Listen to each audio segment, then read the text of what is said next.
Tenía 19 años y no tenía hogar, sin familia a la que recurrir, sin dinero en el banco, solo una mochila y 10 pesos que había estado guardando en una lata de café. Y con esos 10 pesos compró una casa flotante oxidada. Estaba amarrada a un muelle olvidado en un remanso del sur de Luisiana.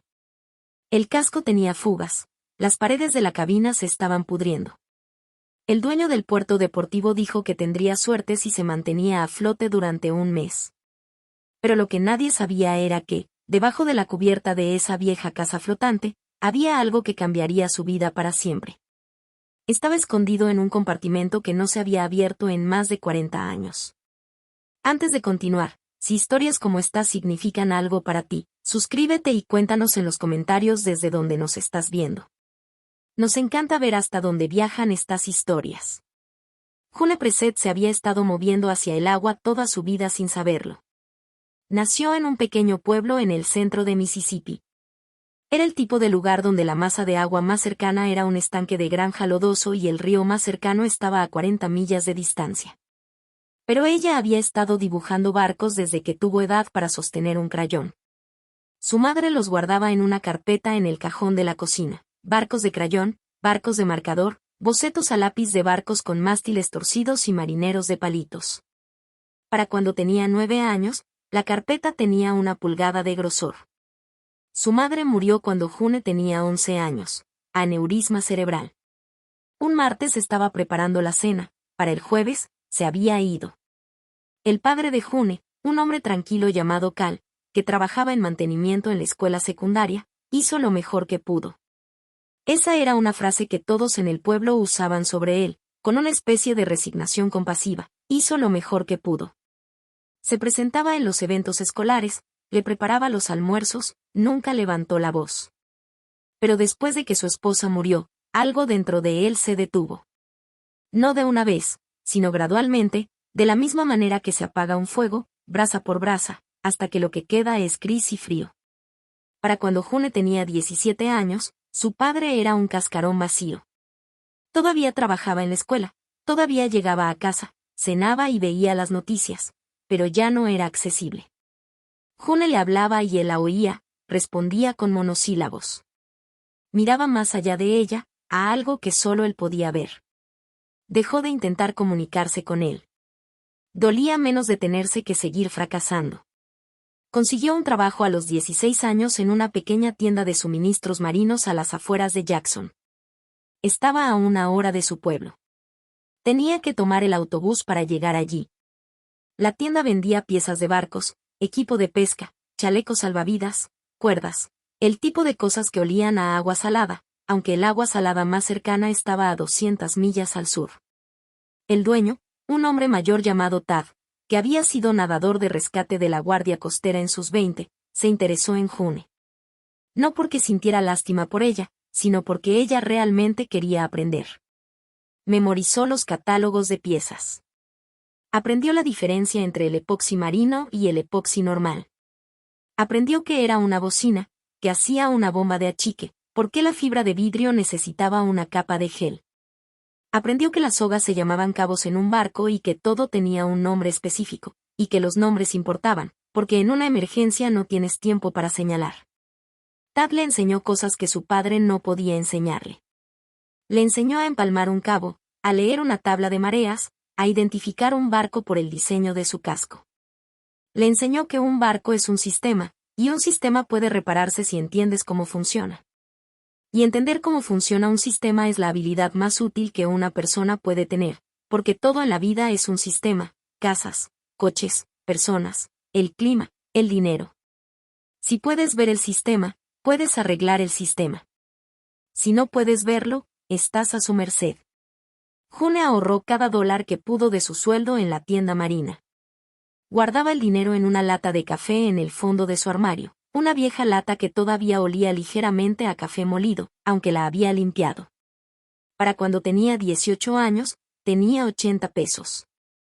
Para cuando tenía 19, tenía 40 pesos. Su padre murió en su 19º cumpleaños, un ataque al corazón. Estaba sentado en su sillón reclinable viendo las noticias de la noche. June lo encontró cuando llegó del trabajo. La televisión todavía estaba encendida.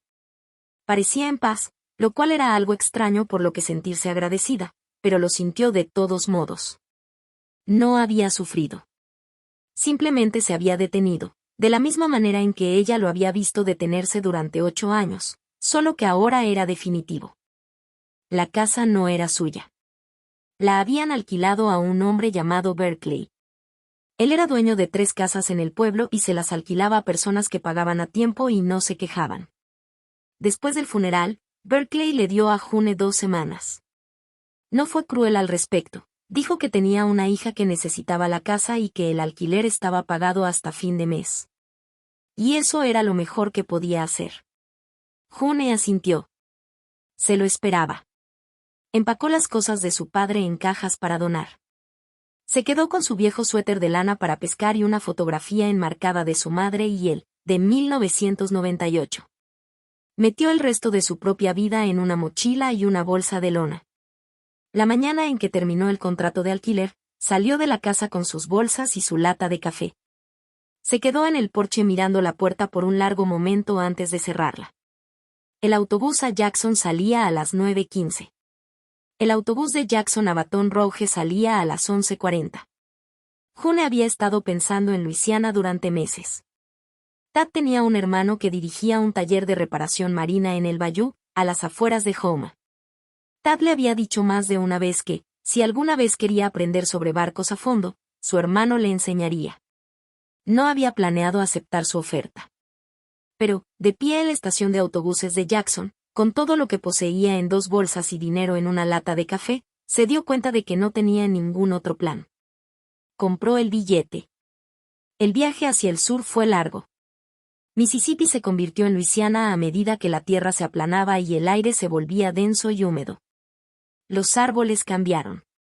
Los robles dieron paso a los cipreses y los tupelos. Sus raíces se erguían en el agua oscura como las patas de animales pacientes. El musgo español colgaba de las ramas en largas cortinas grises. June lo observó todo a través de la ventana del autobús. Lo hizo con el tipo de atención que le prestaba a cualquier cosa que intentaba memorizar. Este era un lugar en el que nunca había estado, pero que de alguna manera siempre había conocido, como cuando reconoces la forma de una palabra en un idioma que no hablas. Llegó a Houma al anochecer. La estación de autobuses era un pequeño edificio de hormigón junto a una gasolinera. El hermano de Tad, un hombre llamado Walker, que era casi idéntico a él pero con barba, le esperaba en una Ford F-250 abollada. No dijo mucho durante el trayecto a su taller.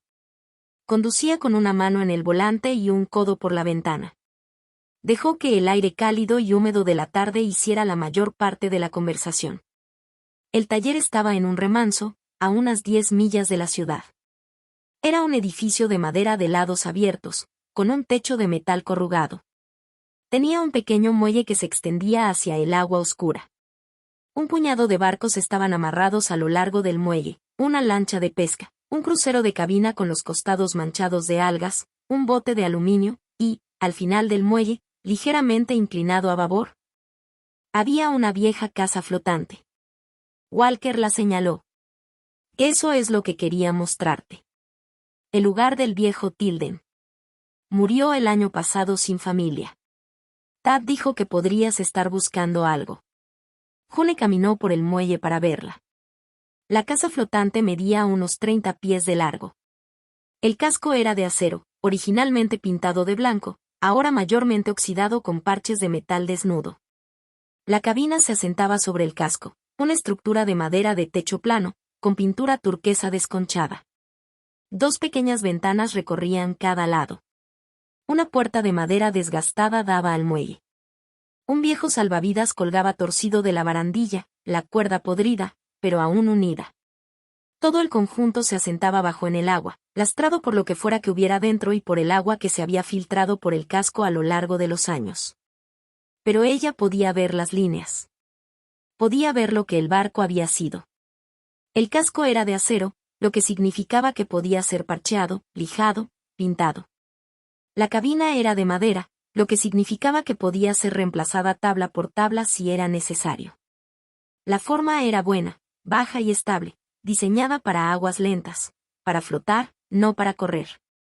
Era el tipo de barco que no necesitaba ir a ninguna parte, porque ya estaba donde se suponía que debía estar. ¿Cuánto? Preguntó June. Walker se rascó la barba. Tilden debía cuotas atrasadas por el amarre. El puerto deportivo iba a venderla como chatarra, pero les dije que la guardaría. Las cuotas suman 10 pesos justos. La miró. ¿O la quieres? Es tuya. 10 pesos. June sacó su lata de café. Contó los billetes en la palma abierta de Walker.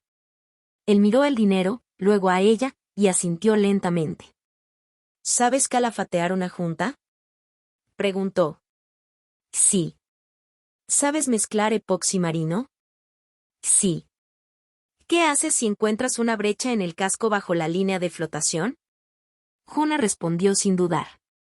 Bombear la sentina, identificar la fuente, parchear desde fuera si se puede o desde dentro si no, con epoxi espeso y un respaldo de madera. Walker sonrió por primera vez. Tad me dijo que sabías lo que hacías, pero no le creí. Le entregó una llave. Duerme allí esta noche. Empezamos mañana. June subió a la casa flotante esa tarde. El sol se ponía detrás de los cipreses del bayú, tiñéndolo todo de tonos naranja y oro. La cubierta. Crujió, pero aguantó. Abrió la puerta de la cabina y la empujó. Dentro había una única habitación pequeña, de quizás 10 por 12 pies. Había una litera empotrada a lo largo de una pared, con el colchón podrido y manchado. Una pequeña cocina con una estufa de propano corroída hasta quedar inservible. Una mesa y 2 sillas plegables. Unos pocos armarios en las paredes, en su mayoría vacíos. La madera estaba hinchada por años de humedad. El aire del interior olía a moho, a tela vieja y a esa leve y dulce podredumbre que adquiere la madera dañada por el agua después de suficientes años. Era un desastre. Pero estaba flotando. Y era suya. June dejó sus bolsas sobre la mesa. Se quedó en medio de la cabina y giró lentamente. Podía sentir el barco moviéndose ligeramente bajo sus pies, un suave balanceo provocado por la pequeña estela de algo que se movía en el agua. Las paredes estaban cerca. El techo era bajo. La luz que entraba por las pequeñas ventanas era tenue, de un color verde dorado y acuoso, el color de la luz filtrada por el bayú y el musgo español. Algo en todo aquello se sentía bien. No podía explicarlo. Quizás era el balanceo, la forma en que el suelo se movía como algo vivo. Quizás era lo pequeño, lo contenido, la forma en que cada superficie estaba al alcance de la mano. Quizás era solo que este era su primer barco. Después de años de dibujar barcos, de almacenar piezas de barcos, de leer manuales en la mesa mientras su padre miraba las noticias. Fuera lo que fuera, June lo sintió como se siente una llave girar en una cerradura que no sabías que estaba ahí. Durmió en el suelo esa primera noche, dentro de su saco de dormir. El colchón podrido estaba empujado contra la pared. Afuera, el bayú estaba vivo con sonidos que nunca antes había escuchado, coros de ranas, búhos llamando desde los cipreses, el lento chapoteo del agua contra el casco de acero. Y, de vez en cuando, un chapuzón que podría haber sido un pez, o podría haber sido un caimán. Permaneció despierta durante mucho tiempo, escuchando. Y en algún momento, dejó de sentir miedo, y comenzó a sentirse arropada. A la mañana siguiente, Walker llegó a las 6. Traía 2 tazas de café y una bolsa de bagnets de un lugar cercano. Se sentaron en el muelle, comieron y hablaron sobre lo que había que hacer. La lista era larga. El casco necesitaba parches, lijado y pintura. La cabina debía vaciarse y reconstruirse. La fontanería era inexistente. El sistema eléctrico era sospechoso. El sistema de propano era un peligro de incendio. La bomba de achique estaba atascada. Que es un trabajo de 6 meses si lo haces bien, dijo Walker. Quizás más. Puedes quedarte en ella mientras trabajas, pero va a ser duro. June asintió. Puedo con lo duro. Empezó ese mismo día con la sentina. La sentina es la parte más baja de un barco, el espacio bajo el suelo donde se acumula el agua y donde, si no tienes cuidado, también se acumulan el moho, la podredumbre y el misterio. Levantó la escotilla del suelo de la cabina y miró hacia abajo. La sentina estaba llena de agua oscura, de unas 6 pulgadas de profundidad. La achicó con una lata de café y un cubo, sacando el agua y arrojándola por la borda. Trabajaba en un espacio reducido, con la espalda doblada. Le llevó 2 horas. Cuando el agua desapareció, iluminó la sentina con su linterna, y vio lo que había en el fondo. Un baúl de madera. Era viejo, del tipo que los soldados solían llevar a la guerra. Tenía esquinas de latón, correas de cuero y un pesado candado. Estaba sobre una plataforma de madera, construida desde el fondo de la sentina para mantenerlo por encima de la línea de flotación. Quienquiera que lo hubiera puesto allí, se había preocupado por mantenerlo seco. La plataforma estaba podrida ahora, la madera blanda, pero el baúl en sí parecía intacto. El latón estaba deslustrado, pero sólido. Las correas de cuero estaban secas. El candado estaba oxidado y cerrado. June lo miró fijamente durante un largo momento. Luego salió de la sentina y fue a buscar a Walker. Él volvió con ella, miró el baúl, luego a June, y se rascó la barba. Tilden era un hombre interesante, dijo. Hizo 3 turnos en Vietnam, volvió a casa y vivió en este barco durante los siguientes 40 años. Nunca se casó. Trabajó como mecánico en Houma. Lo guardaba todo. No gastaba casi nada. La gente se preguntaba a dónde iba su dinero, pero nadie se lo preguntó nunca. Hizo una pausa. Creo que acabamos de descubrir a dónde fue. Levantaron el baúl entre los dos. Era pesado, sorprendentemente pesado, como lo son los viejos cofres de madera cuando están llenos de metal. Lo pusieron en la cubierta. Walker le dio a June una sierra para metales. «Es tu barco», dijo. «Tú deberías ser la que lo abra». June cortó el candado oxidado. La cerradura cayó a la cubierta con un golpe metálico sordo. Desabrochó las correas de cuero. Levantó la tapa. Dentro, envueltas en tela impermeable, había hileras de pequeñas bolsas de lona. Cada una estaba atada con un trozo de cordel y etiquetada con una fecha escrita en tinta desvaída. La fecha más antigua era 1979. La más reciente, 2018. 40 años de bolsas. June levantó una. Era pesada. Desató el cordel y la abrió. Monedas. Viejas monedas de plata, medios dólares Walking Liberty, dólares Morgan, monedas de 10 centavos Mercury, docenas de ellas apretadas dentro de la lona. Levantó otra bolsa. Más monedas. Una tercera contenía billetes, doblados por la mitad y sujetos con una goma elástica. Una cuarta tenía una mezcla. Una quinta, solo monedas de 10 centavos. Una sexta, solo monedas de 25. Había 43 bolsas en el baúl, una por cada año entre 1979 y 2018, excepto 1985 y 1992, que faltaban. Cada bolsa contenía lo que Tilden había podido ahorrar ese año. Algunos años eran más pesados que otros. La bolsa de 1981 estaba casi vacía. La de 2003 estaba tan llena que las costuras se tensaban. June lo contó todo. Le llevó 2 días. Walker la ayudó con la tasación de las monedas. Conocía a un comerciante en Thibodaux que vino, examinó el contenido de plata y le dio cifras honestas. El total, entre monedas y billetes, ascendió a 48.200 pesos. En el fondo del baúl, debajo de la última bolsa, había una bandera estadounidense doblada y un sobresellado. El sobre estaba dirigido con letra temblorosa. «A quien encuentre esto». June lo abrió. Leyó. «Mi nombre es Tilden Boudreaux. Nací en Cocodrie, Luisiana, en 1948. Serví en los Marines de los Estados Unidos de 1966 a 1972. Volví a casa con la cabeza llena de cosas que no podía soltar. Y el único lugar donde podía soltarlas era en este barco, en esta agua, donde había suficiente silencio para pensar y era lo suficientemente pequeño para manejarlo. Compré este barco en 1979 por 400 pesos y he vivido en él desde entonces. Cada año ahorré lo que pude en una bolsa con ese año escrito. No tengo familia. Los hombres con los que serví ya casi todos se han ido.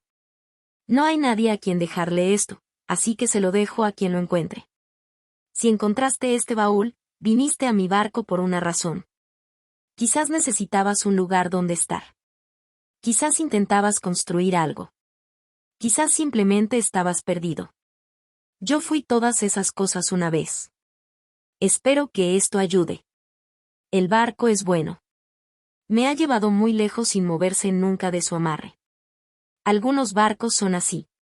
Algunas vidas son así. Cuídala.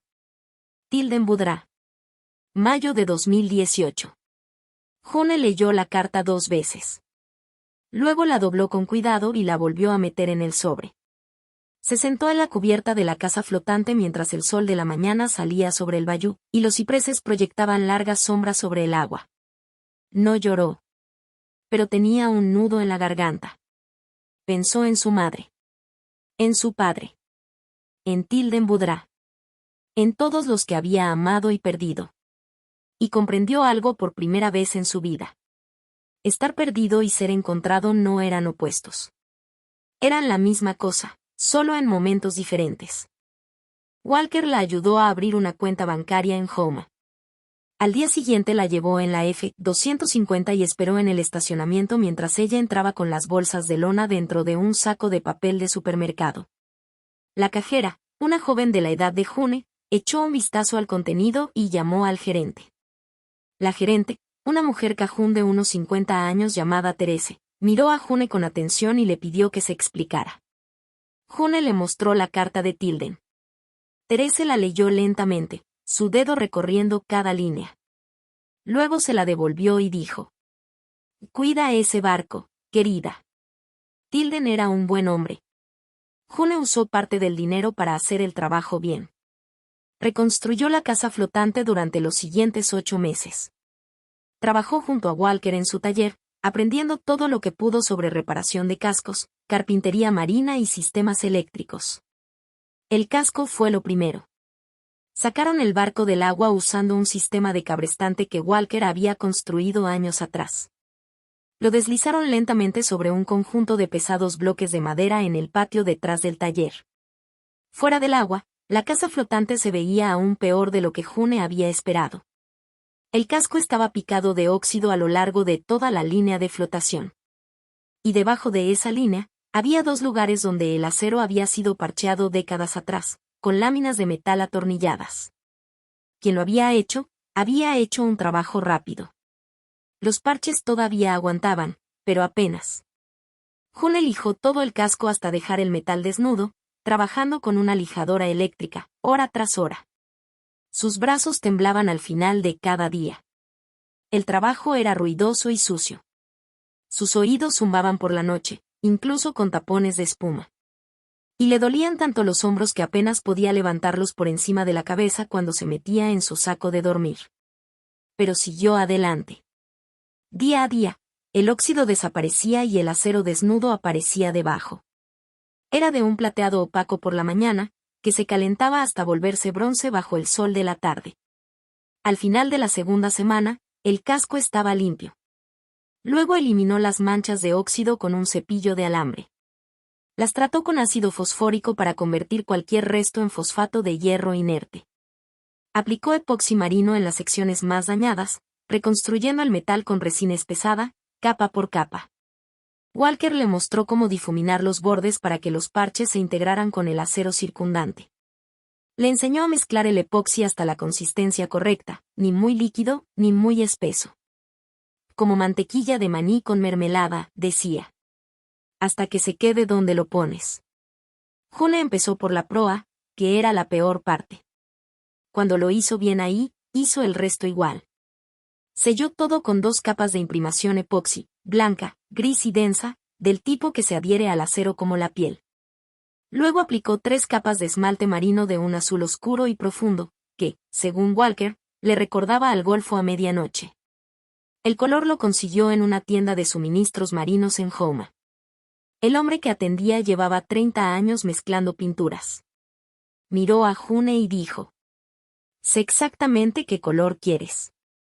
Espera un momento». Volvió con un azul tan profundo que parecía casi negro.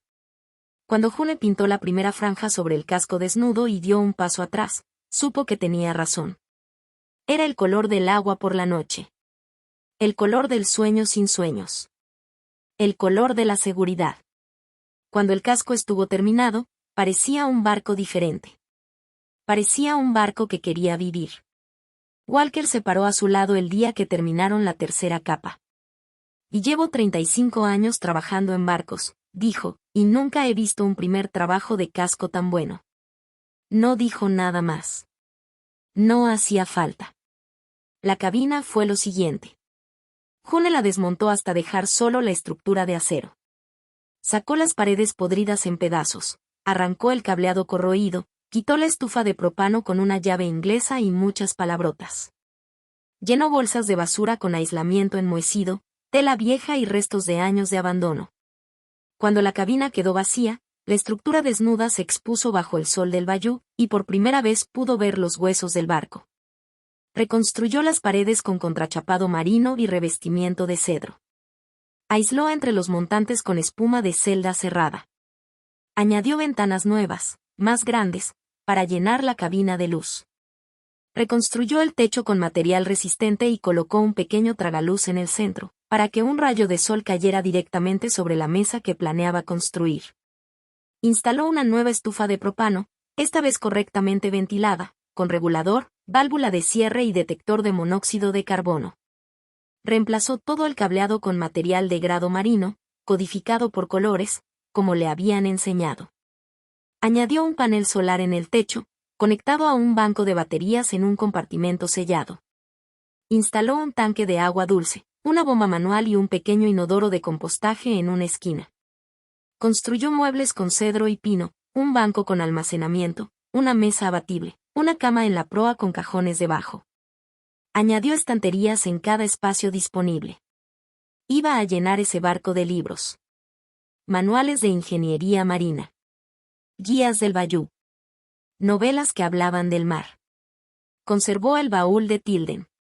Limpió el latón, aceitó las correas y lo colocó debajo de la cama.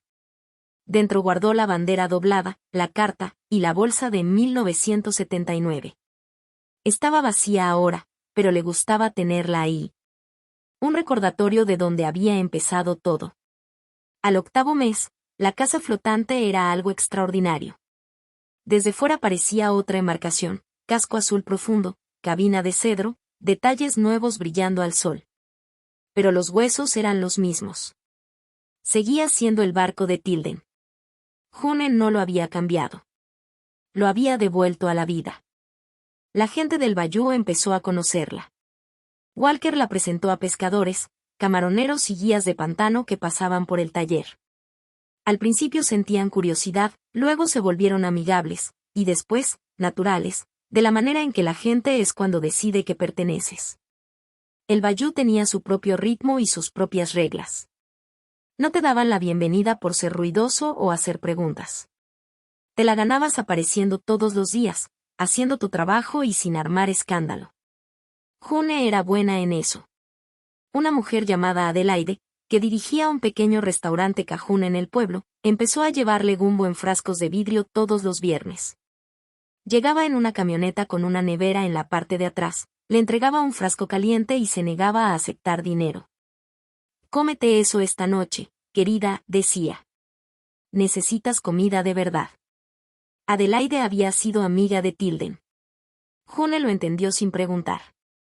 Un hombre llamado Buddy, que pescaba cangrejos de río, le enseñó a poner trampas cerca de su muelle.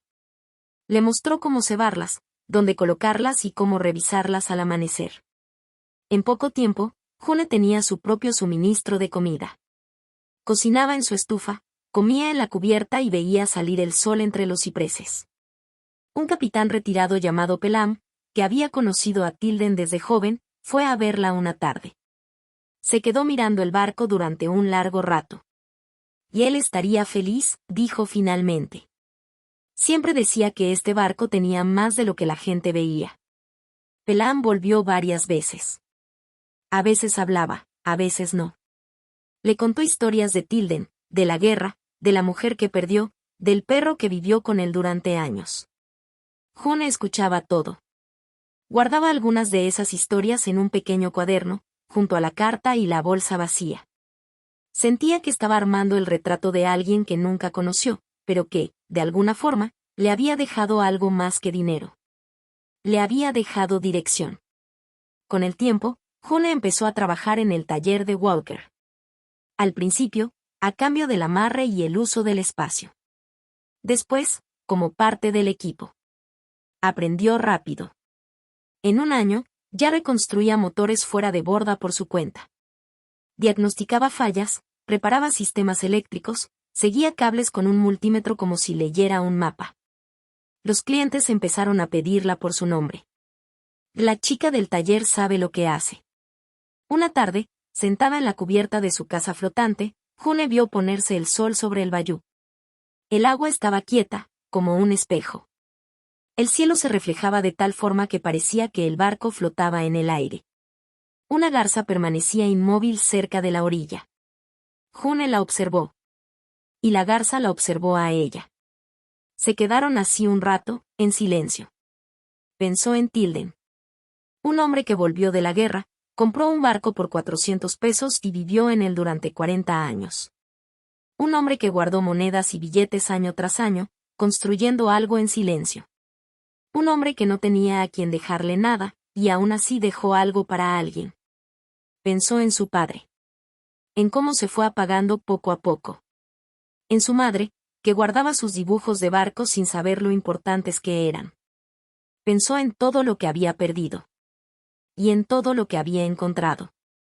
Porque por primera vez entendía algo con claridad. No siempre sabemos hacia dónde vamos. No siempre podemos explicar por qué queremos lo que queremos. Pero esa atracción es real. Y si la sigues el tiempo suficiente, te lleva a algún lugar. Para algunos, ese lugar ya existe. Para otros, hay que construirlo. Para June, fue un barco. Un barco viejo, oxidado, olvidado en un rincón del mundo. Un barco que nadie más quería. Pero que, por alguna razón, la estaba esperando. June Prescott tenía 19 años y no tenía hogar. Tenía 10 pesos a su nombre. Y los gastó en una casa flotante. Fueron los mejores 10 pesos que gastó en su vida.